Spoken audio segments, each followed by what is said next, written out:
बात कर लेंगे दिल्ली के बाढ़ की। यहाँ समझना होगा कि आफत से बाहर निकलने की कोशिशें तो की जा रही हैं, मगर किस तरीके से अब सेना के जवान भी दिन रात जुटे हुए हैं। खासकर आईटीओ बैराज के बंद पड़े गेट को खोलने की कोशिश लगातार की जा रही है। बिल्कुल, और इसके साथ ही आगे का एजेंडा में बात करेंगे यमुना के घटते जलस्तर की। लेकिन सवाल ये है, अपनी जगह कायम सवाल, कि आखिर ये खतरे के निशान के नीचे जलस्तर कब जाएगा। बिल्कुल, इसके साथ ही आपको दिखाएंगे दिल्ली वालों की मुसीबत, जहां इसकी जमीनी हकीकत क्या है। आखिरकार यहाँ के आम लोगों की आंखों में पानी क्यों है, उनके सामने इतनी बड़ी मुसीबत क्यों है। चप्पे चप्पे पर मौजूद हमारे संवाददाता आप तक ग्राउंड रिपोर्ट पहुंचाएंगे। बिल्कुल, तो चलिए अब शुरू करते हैं आगे का एजेंडा। बड़ी खबर, दिल्ली में यमुना का जल स्तर और घटा है, लेकिन अब भी खतरे के निशान से ऊपर बनी हुई है यमुना। बड़ी खबर मिल रही है, सुबह 9 बजे ये रिकॉर्ड किया गया जल स्तर जो था 207.53 मीटर। ये घटा हुआ जल स्तर है, लेकिन खतरे के निशान से ऊपर है। सुबह 5 से 9 बजे के बीच 21 सेंटीमीटर तक का लेवल यमुना का घटा मेजर किया गया है, नापा गया है, लेकिन बावजूद इसके यमुना का जल स्तर खतरे के निशान से ऊपर है।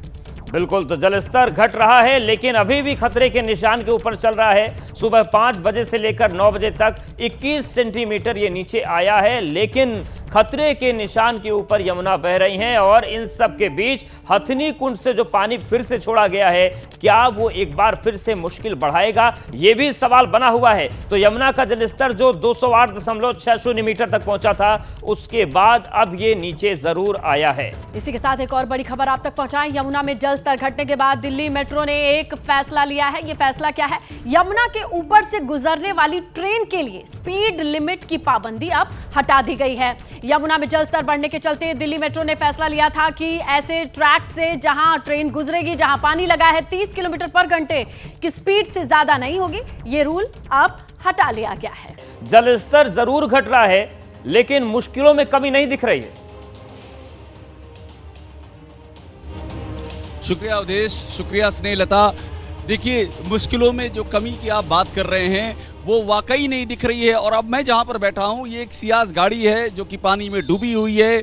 रिंग रोड की ये तस्वीर है, और ये तस्वीर ये बता रही है कि पानी तो घट रहा है, लेकिन मुसीबतें घट नहीं रही हैं।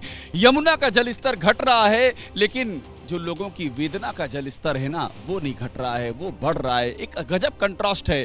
यमुना घट रही है, लेकिन तकलीफें बढ़ रही हैं। एक लेवल नीचे जा रहा है, एक लेवल ऊपर जा रहा है। यमुना अभी भी खतरे के निशान के बाहर है, लेकिन जो वेदना का स्तर है वो खतरे के निशान को कई मील पीछे छोड़ चुका है। और मैं ये बयां कर रहा हूं दुष्यंत कुमार के शब्दों में कि कहां तो तय था चरागाह हर एक घर के लिए, कहां चराग मयस्सर नहीं शहर के लिए। यहां दरख्तों के साए में धूप लगती है, चलो चले यहां से उम्र भर के लिए। तो ये जो लोग यहां से छोड़ के चले गए हैं, ये उम्र भर के लिए तो नहीं गए हैं, ये फिर यहां पर लौटेंगे। लेकिन जब ये लौटेंगे तो जीवन वैसा नहीं रहेगा जैसा ये छोड़ के गए हैं, और ये तो फिर भी जी लेंगे। इनके पास सामर्थ्य है। हम उनकी भी बात कर रहे हैं जो झुग्गियों में रहने वाले हैं, जो अपने पीछे जो छोड़ के गए हैं। जब वो लौटेंगे तो वहां उसका निशान भी नहीं मिलेगा। उनका एक भरा पूरा जीवन यमुना बहा ले गई है। कोई तटबंध, कोई बैराज उसको डाइवर्ट नहीं कर पाया, कोई डैम उसको रोक नहीं पाया, कोई मशीनरी उसके रास्ते में नहीं आ पाई।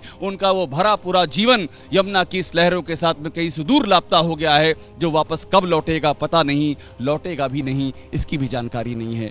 आपको अपने संवाददाताओं के पास ले चलेंगे। हमारी संवाददाता इस समय जो निधिश्री हैं वो हमारे साथ में जुड़ी हुई हैं आईटीओ बैराज से। हमारे संवाददाता वीरेश जुड़े हुए हैं आईटीओ से, और अंकित गुप्ता जुड़े हुए हैं आई&एफ रेगुलेटर से। बहुत ही महत्वपूर्ण जगह है। इशू है कि ये 5 स्लूइस गेट बाकी हैं उनको। अभिषेक मैं इनसे बात कर रही थी, और देखिए यहाँ पर थल सेना भी पहुंची हुई, इंडियन आर्मी से यहाँ पर जवान पहुंचे हुए बड़ी संख्या में। और क्या लूप होल्स है और क्या कोशिश की जा रही है, मैं इनसे जानना चाहूँगी। सर प्लीज़ मुझे बताएं कि यहाँ क्या कोशिश आप लोगों की तरफ से की जा रही है। देखिए, टास्क हमें जो मिला है वो we have to facilitate opening of 5 of the sluice gates which are jammed because of deposition of silt. So एक जॉइंट एफर्ट है। आप देखते हैं डाइविंग टीम भी है सिविल की यहाँ पर, जो लगे पड़े हैं सिल्ट को निकालने के लिए। हमने एज इंडियन आर्मी ऊपर हमने 2 ब्रीच बनाए हैं, ताकि जो बड़ी एक गाड़ी है, इसको हेडर बोलते हैं हम लोग, उससे भी हम मदद करें स्लूइस गेट को ऊपर लिफ्ट करने में। मेरे साथ एक बार चलिए और मैं आपसे साथ में टेक्निकलिटीज में ये समझना चाहती हूँ कि जिस गेट को खोलने की बात की जा रही थी और ये कहा जा रहा था कि गेट खोलने से पानी का बहाव दूसरी तरफ जाएगा, जरा तस्वीरें दिखाइए इधर से। ये यहाँ बंद कर दिया गया है, ये जो सिल्ट है ये यहाँ जो जमा हुआ है, वही एग्जैक्टली वही सिल्ट को पहले निकालेंगे ताकि जो उसका डेड वेट हो गया आपका स्लूइस गेट का, उसको रिड्यूस करें एक बार। वो ये जो गेट खोला गया है जिसके बारे में बड़ी बड़ी बातें की गई कि गेट खोलने के बाद पानी बहेगा, उससे बहुत फायदा नहीं हुआ? फ़ायदा होगा। अभी तो सिर्फ 18 गेट खुले हुए हैं, एक और गेट पार्शली खोल दिया अभी हमने, बाकी जो रेस्ट ऑफ दी 5 गेट जो खुलने हैं एक बार जब पूरे लिफ्ट हो जाएंगे तो मेरे हिसाब से फ्लो जो है वापस और बढ़ जाएगा। इस रास्ते में रोड़ा क्या बन रही है? ये जो मिट्टी सिल्ट है ये बन रही है? जी, ये सिल्ट के कारण थोड़ा वेट बढ़ गया था और जो एग्जिस्टिंग मैकेनिज्म है मोटर उसको ऑब्वियसली उसमें प्रॉब्लम वही खींच नहीं पाया उसको because of the dead weight. ये जो कटर है ये मंगवाए जा रहे हैं क्या? ये within our resources of Indian army we have available और उसको हमने डिप्लॉय करके कट किया ऊपर से। ये इंडियन नेवी की तरफ से ये मंगाया जा रहा है? इंडियन आर्मी हमारे पास है जी। तो सर मुझे ये बताएं कि 32 गेट्स में से बाकी गेट्स तो खुले हुए, 23 में से 18 खुले हुए हैं, 5 बाकी हैं, वो भी हो जाएंगे। और इसके होने से क्या राहत मिल सकती है दिल्ली? पक्का, बिकॉज पानी का फ्लो आपका और टुवर्ड्स आउट हो जाएगा एंड ईजी हो जाएगा। अभिषेक मैं चाहूंगी कि आप मुझे 1 मिनट और दें। मैं सर आपसे ये समझना चाहती हूँ कि इस इलाके में, तस्वीरें दिखाइए, इस इलाके में पेड़ है और पेड़ की जड़ में, चूंकि मैं जहाँ तक समझती हूँ जड़ में मिट्टी ज़्यादा होती है और यही वजह है कि इधर करंट नहीं है। वन सेकेंड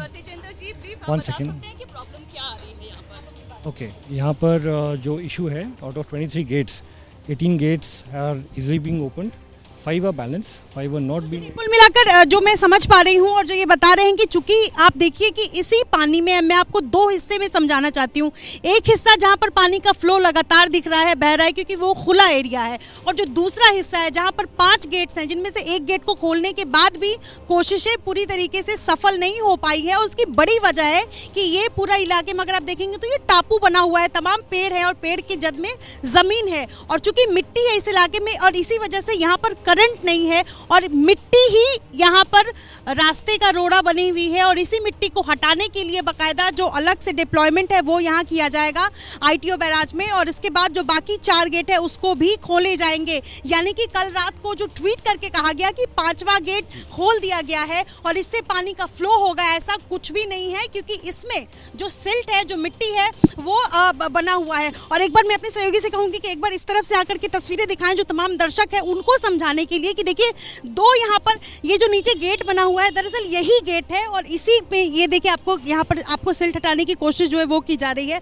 और जो ऊपर का आपको ये एक्स्ट्रा वेटेज दिख रहा है, दरअसल ये वेटेज जैसे ही नीचे जाता है नीचे का गेट ऊपर आता है और यही वजह है कि नीचे से, यानी कि ये जो आप पानी देख रहे हैं इसके नीचे के हिस्से से दूसरी तरफ पानी जाता है। अब यहाँ पर जो दिक्कतें हैं वो इस बात की है कि ये उठ नहीं पा रहा है ऊपर, मिट्टी की वजह से ये उठ नहीं पा रहा है और यहाँ पर पानी का फ्लो नहीं बन पा रहा है और यही वजह है कि दिल्ली में विकराल स्थिति बनी हुई है, स्थिति जस की तस है। और अब जो है इसको हटाने के लिए बाकायदा फोर्स मंगवाया जा रहा है, न सिर्फ नेवी की मदद ली जा रही है बल्कि इंडियन आर्मी की भी मदद ली जा रही है ताकि जल्द से जल्द इस पर कंट्रोल किया जा सके। जी बिल्कुल निधि और आपको बहुत धन्यवाद। आपने जो तस्वीरें दिखाई हैं, मैं आपको यकीन दिलाऊं दिल्ली में सबकी निगाहें लगी हुई हैं इन गेटों पर क्या होगा। और आपने ठीक कहा, जिस तरह से कल ट्वीट किया गया, दिल्ली के CM का भी बयान आया था कि एक गेट खुल गया है। देखिए जो कन्फ्यूज़न है वो दूर करना बहुत ज़रूरी है।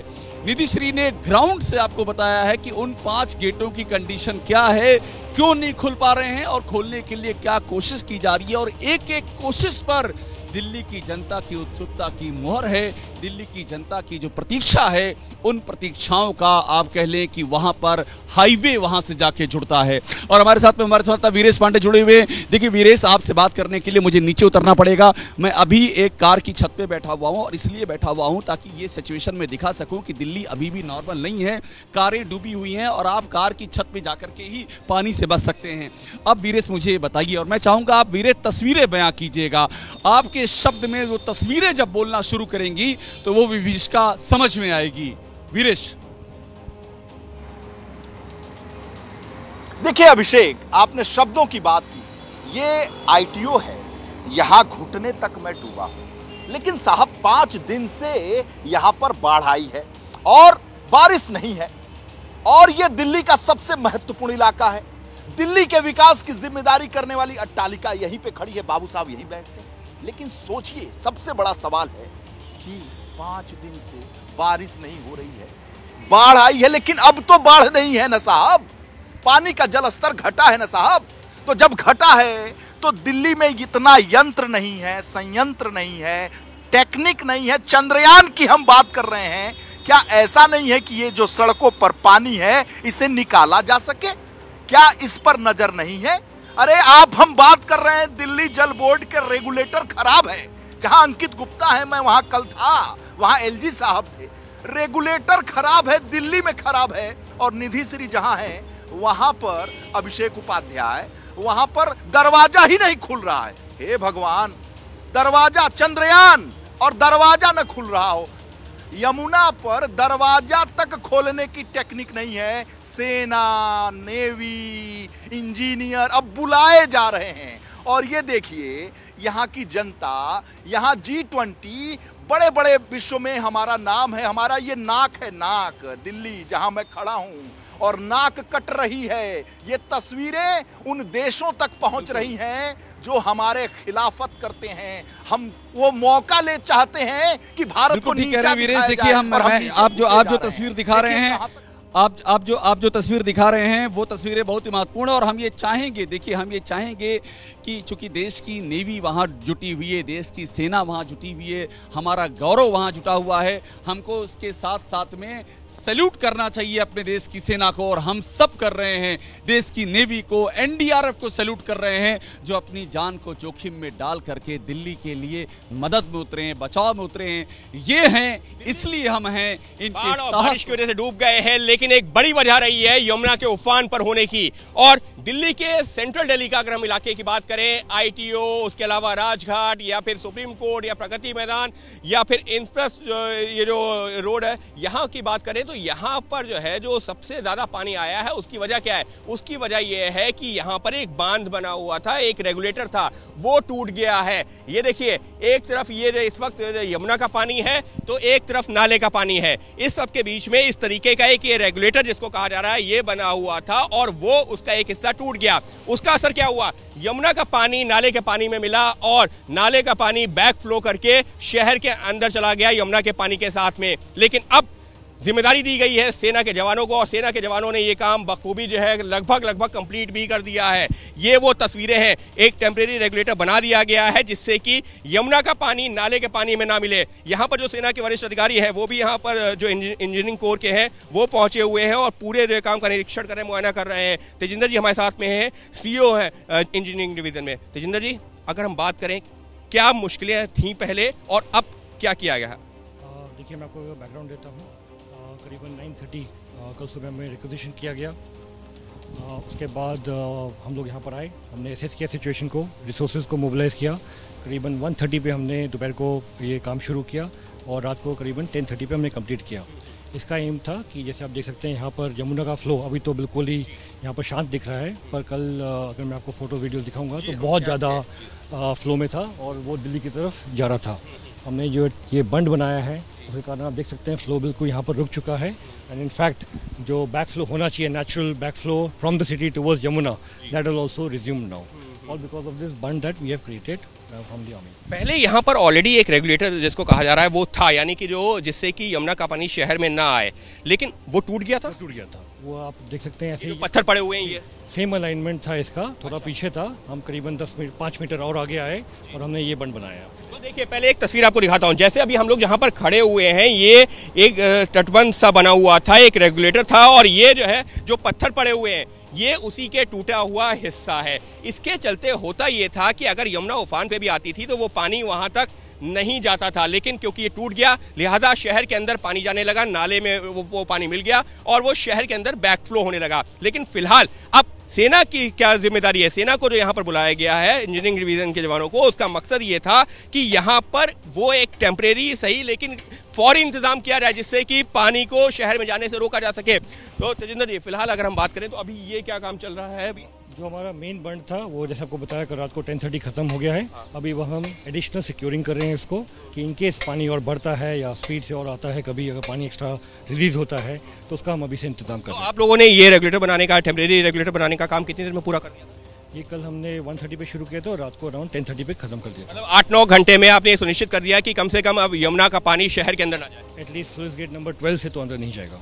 गेट नंबर 12 से अंदर नहीं जाएगा। कोई दुश्मन जो है हमारी सीमा की तरफ नजर नहीं उठा सकता, वो किसी भी सूरत में हमारी सीमा के अंदर नहीं दाखिल हो सकता, ये सुनिश्चित करती है सेना। लेकिन सेना का एक दूसरा विंग है, इंजीनियरिंग विंग, उसकी ये जिम्मेदारी है कि वो अगर देश को आपात स्थिति में जरूरत पड़े तो वहां पर इस तरीके से कदम उठा करके सुनिश्चित करे। जैसा कि यहाँ पर हमको तस्वीरों में देखने को मिल रहा है कि जो इंजीनियरिंग विंग के जवान हैं वो यहाँ पर अभी भी जो डटे हुए हैं। हालांकि टेम्परेरी ये जो तटबंध है वो बन गया है, लेकिन अभी भी काम क्योंकि पूरी तरह से 100% सेटिस्फेक्शन नहीं मिला, लिहाजा कोशिश ये की जा रही है कि ऐसा इंतजाम कर दिया जाए कि जब तक यहाँ पर दोबारा प्रॉपर जो तटबंध नहीं बन जाता, रेगुलेटर नहीं बन जाता, तब तक कम से कम अगर यमुना दोबारा उफान पे आती भी है तब भी वो पानी शहर के अंदर ना जाए, शहर को ना डुबोए। और उसी वजह से अब जो जल स्तर है वो तो यमुना का कम हो ही रहा है, लेकिन शहर के अंदर अभी तक जो यमुना का पानी जा रहा था आईटीओ के आसपास वो भी काफी हद तक कम हो गया है। और उम्मीद की जा रही है अगले कुछ घंटों में हालात धीरे धीरे करके सामान्य होते हुए और नजर आएंगे। सहयोगी कैमरा पर्सन प्रवीण दीक्षित के साथ अंकित गुप्ता, एबीपी न्यूज, दिल्ली। बड़ी खबर बता रहे हैं इस समय कि बाढ़ के बीच एयरफोर्स और नेवी की एंट्री हुई है। बड़ी खबर, दिल्ली में बाढ़ के बीच में एयरफोर्स और नेवी की एंट्री। दिल्ली में बैराज के बंद गेट को खोलने के लिए बुलाया गया है। मुंबई से वेस्टर्न नेवल कमांड की टीम दिल्ली आ रही है। डाइविंग टीम, वेल्डिंग और कटिंग के विशेषज्ञ पहुंच रहे हैं। तो आपको बहुत ही अहम जानकारी हम आपको दे रहे हैं कि बाढ़ के बीच में नेवी और एयरफोर्स की एंट्री हो चुकी है और मुंबई से बाकायदा जो पश्चिमी नेवल कमांड है उसकी टीम दिल्ली जा रही है। और हमारे साथ में हमारे संवाददाता मृत्युंजय जुड़े हुए हैं मुंबई से। मृत्युंजय, पूरी जानकारी दीजिए और ये बताइए कब तक की टीम यहाँ पर पहुंच जाएगी। जी अभिषेक, जिस प्रकार से दिल्ली का बैराज का गेट बंद पड़ा हुआ है और उसके लिए जो कटिंग और वेल्डिंग के जो स्पेशलिस्ट होते हैं, विशेषज्ञ और डाइविंग टीम होती है, उसकी जरूरत होगी। और तो रात को दिल्ली सरकार की तरफ से रिक्वेस्ट आई हुई थी और जिसे इंडियन नेवी ने रात को ही एक्सेप्ट किया और सुबह टीमें तैयार थी। और आपको बता दें कि जो विशेषज्ञों की टीम है जिसमें डाइविंग एक्सपर्ट हैं, साथ ही साथ वेल्डिंग और कटिंग के एक्सपर्ट हैं, ऐसे इंडियन नेवी के जवान दिल्ली के लिए रवाना हो रहे हैं। इस वक्त जो टीम है वो मुंबई एयरपोर्ट पर है। ये जो टीम है इसमें 8 से 12 स्पेशलिस्ट जो नेवी के जवान हैं वो मौजूद हैं और इन जवानों को सर्विस एयरक्राफ्ट के जरिए मुंबई से दिल्ली पहुंचाया जाएगा। क्योंकि सर्विस एयरक्राफ्ट एयरफोर्स की है तो एक तरह से एयरफोर्स की भी एंट्री पूरे मामले में हो चुकी है। सर्विस एयरक्राफ्ट से ये लोग दिल्ली पहुंचेंगे, अगले 2 से ढाई घंटे में दिल्ली पहुंच जाएंगे और तुरंत बैराज के पास पहुंचकर अपने जो ये बैराज के कटिंग का गेट ओपनिंग का काम है उस काम में जुट जाएंगे। ये बहुत बड़ी खबर है क्योंकि इस प्रकार से जो बैराज का गेट नहीं खुल रहा था उसमें कटिंग और वेल्डिंग की जरूरत हो सकती है, स्पेशलिस्ट डाइवर की जरूरत हो सकती है। तो उससे इंडियन नेवी के बेहतर जो डाइवर्स हैं, जवान हैं, उनसे बेहतर ये काम कोई नहीं कर सकता। इसीलिए वेस्टर्न नेवल कमांड जो बिल्कुल ठीक कह रहे हैं मृत्युंजय आप, और बहुत ही अहम जानकारी आप दे रहे हैं मृत्युंजय। बहुत धन्यवाद हमसे जुड़ने के लिए। मृत्युंजय ने पूरी जानकारी दी किस तरह से पश्चिमी नेवल कमांड की टीम यहाँ पर आ रही है। निधि ने सबसे पहले ये खबर दी थी कि मुंबई से नेवी की टीम आने वाली है। निधि, आप वहाँ की तस्वीरें जो दिखा रही थी उसको जरा ब्यौरा दीजिए और ये बताइए कि अभी वहाँ पर क्या क्या चल रहा है और क्या क्या होने की उम्मीद की जा रही है। निधि।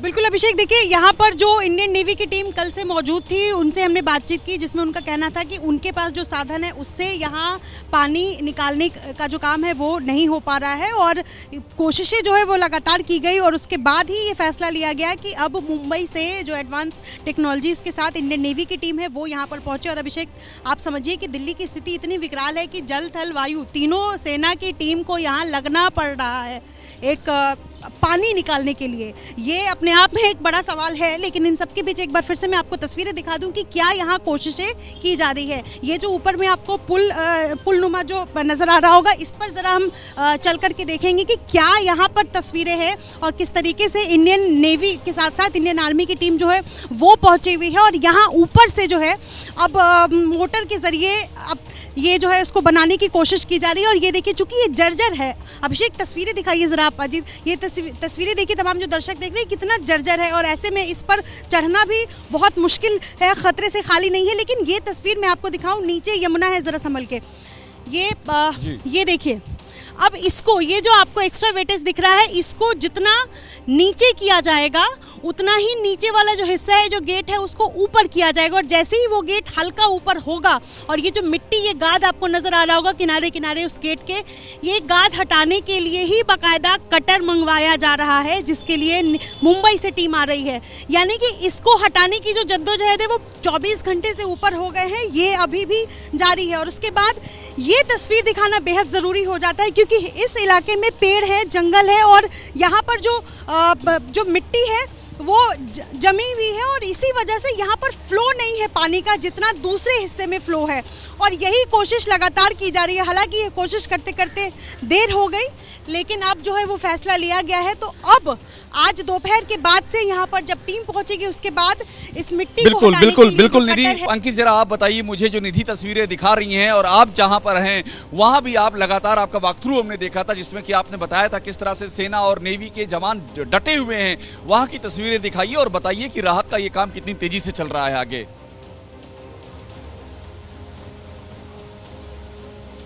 अभिषेक, हमने परेशानियां बहुत बताई, दिक्कतें बहुत बताई, लेकिन फिलहाल अब मैं दिल्ली के लोगों के लिए एक अच्छी खबर, एक अच्छी तस्वीर है की तरफ, वो किस तरफ से हम आगे बढ़ रहे हैं वो एक तस्वीर दिखाता हूं सहयोगी कैमरा पर्सन प्रवीण दीक्षित की मदद से। देखिए, मैं यहां पर जहां पर मौजूद हूं, यहां कुछ ही दूरी पर रेगुलेटर था वो जो टूट गया था, लेकिन प्रवीण ये तस्वीर दिखाइए जो दिल्ली के लोगों के लिए राहत भरी है। यहां पर जो नाला था जिसका पानी ITO की तरफ भर रहा था, ये वो नाला है जिसका पानी प्रगति मैदान की तरफ जा रहा था, अब इसका पानी वापस यमुना की तरफ जाने लगा है।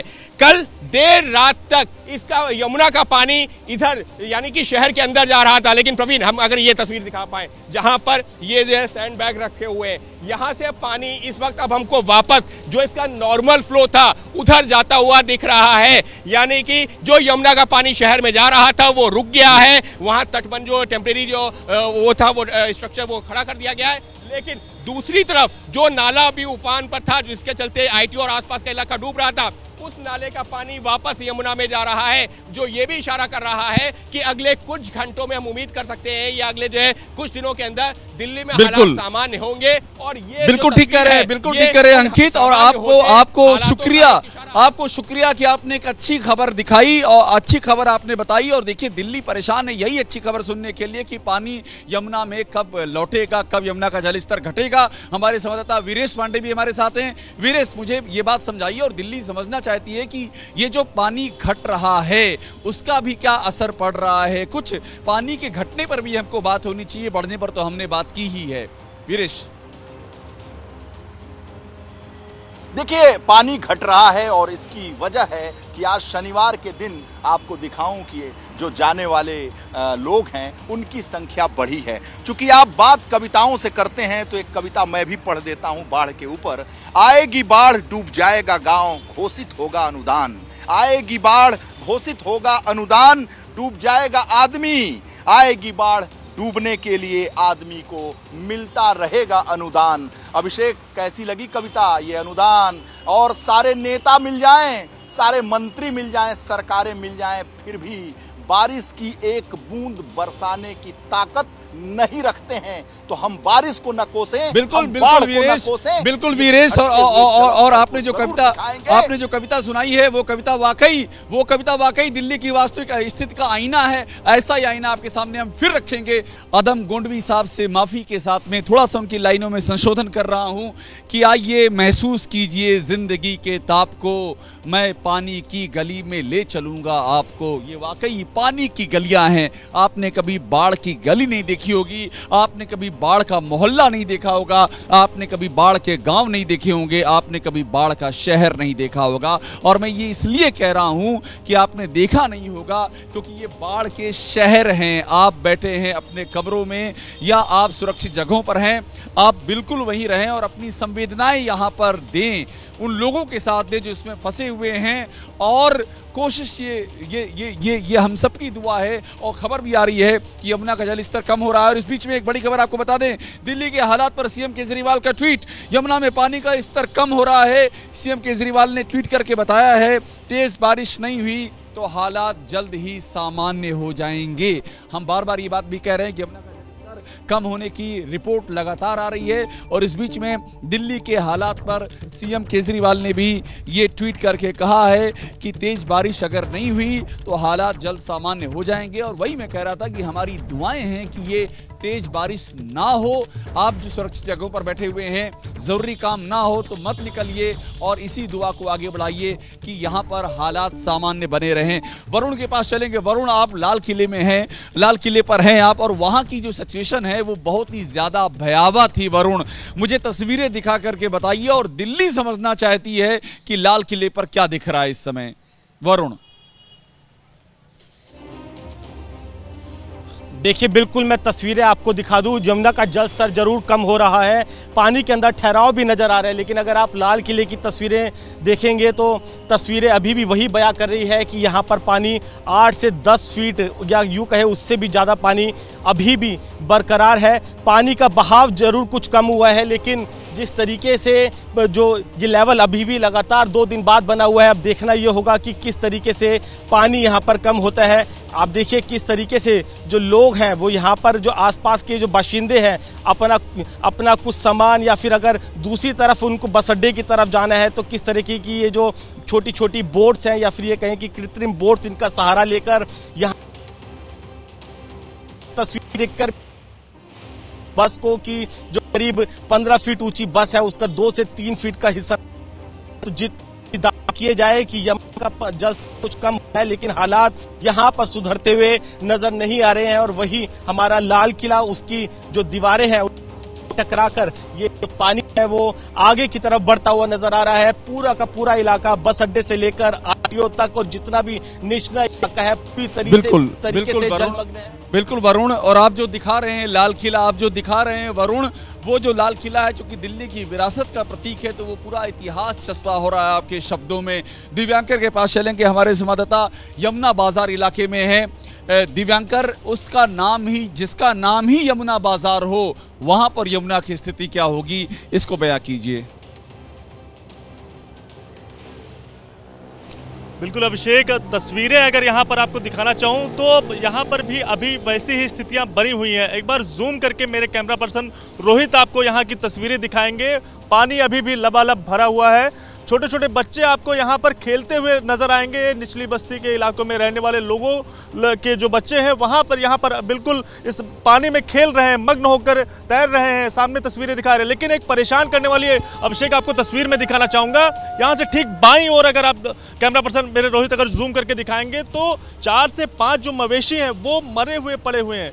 2 से 3 दिन का समय हो गया है, यहाँ पर पानी लबालब भरा हुआ है। प्रशासन की ओर से इन्हें हटाया नहीं गया है। सोचिए कि अगर ये मवेशी अगर माहवारी आने वाले दिनों में फैलाएंगे दिल्ली में तो आसपास इलाकों में किस तरह से लोगों की समस्याएं, जो परेशानियां हैं वो बढ़ जाएंगी। जहां एक लोग इस बाढ़ जैसी स्थिति से जूझ रहे हैं, यमुना का लगातार जो पानी इन इलाकों में पहुंचा है और ये निचले इलाके वाले जो एरिया है यहाँ पर पहुंचा है, जिसके बाद यहाँ पर रहने वाले लोगों की समस्याएं बढ़ जाएंगी, क्योंकि मवेशी ये जो है मरे हुए ये ऊपर नजर आ रहे हैं। इसके अलावा तमाम जो मवेशी ऐसे भी हो सकते हैं जो इस बाढ़ की चपेट में आए हो और जिसके चलते उनकी जान गई हो। तो ऐसी तमाम जो परेशान करने वाली तस्वीरें हैं इस इलाके में फिलहाल आ रही हैं नजर। लेकिन चूंकि आज मौसम विभाग की ओर से यह भी अनुमान लगाया गया कि आज येलो अलर्ट है और बारिश भी हो सकती है, तो लगातार जहां एक ओवर यमुना का जलस्तर नीचे जाएगा, वहीं अगर बारिश हुई तो फिर से एक बार ये इलाके पूरी तरह से यहाँ पर और भी ज्यादा जो पानी है वो भर जाएगा। इन बच्चों की बिल्कुल ठीक कह रहे हैं आप दिव्यांकर, बिल्कुल ठीक कह रहे हैं। और दिव्यांकर जो आप तस्वीर दिखा रहे हैं, मैं ये चाहूंगा कि उस तस्वीर का प्रशासन संज्ञान ले जो दिव्यांकर बता रहे हैं। देखिए, मरे हुए मवेशी तैर रहे हैं,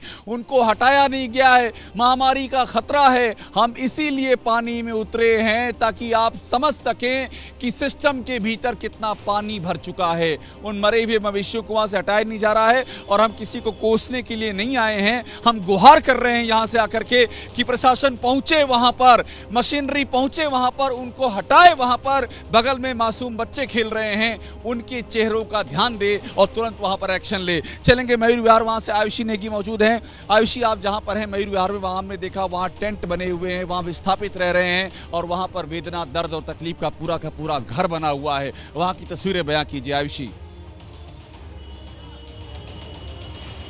बिल्कुल अभिषेक, इन राहत शिविरों में राहत की उम्मीद लिए हुए ये लोग रह रहे हैं पिछले 5 दिनों से।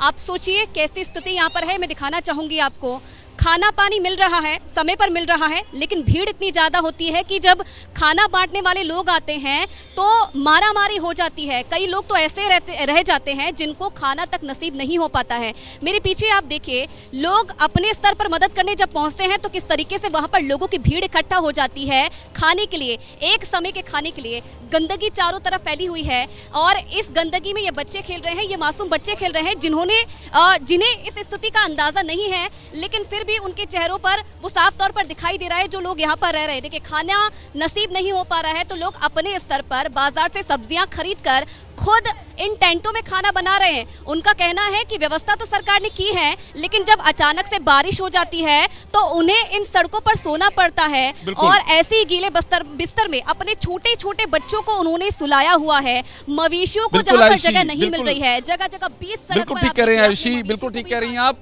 और देखिए आपने जो जिन मासूम बच्चों को दिखाया, दिव्यांकर ने जिन मासूम बच्चों को दिखाया, मुझे वही शेर याद आ रहा है कि इन मासूम से नन्हे बच्चों को जिनकी आंखों में चांद रोशन है, इनको इनके हिस्से का आसमान देना चाहिए और इनकी जिंदगी जिस तरह से परेशानी में है इस पर जागना चाहिए। सीधे रुक करते हैं सौरभ भारद्वाज की प्रेस कॉन्फ्रेंस का, क्योंकि आम आदमी पार्टी लगातार सवाल उठा रही है। जनता पार्टी द्वारा शासित केंद्र और हरियाणा की सरकार दिल्ली के लोगों के खिलाफ एक षड्यंत्र के तहत, एक कॉन्स्पिरेसी के तहत दिल्ली को बाढ़ में झोंकने की पूरी कोशिश कर रही है।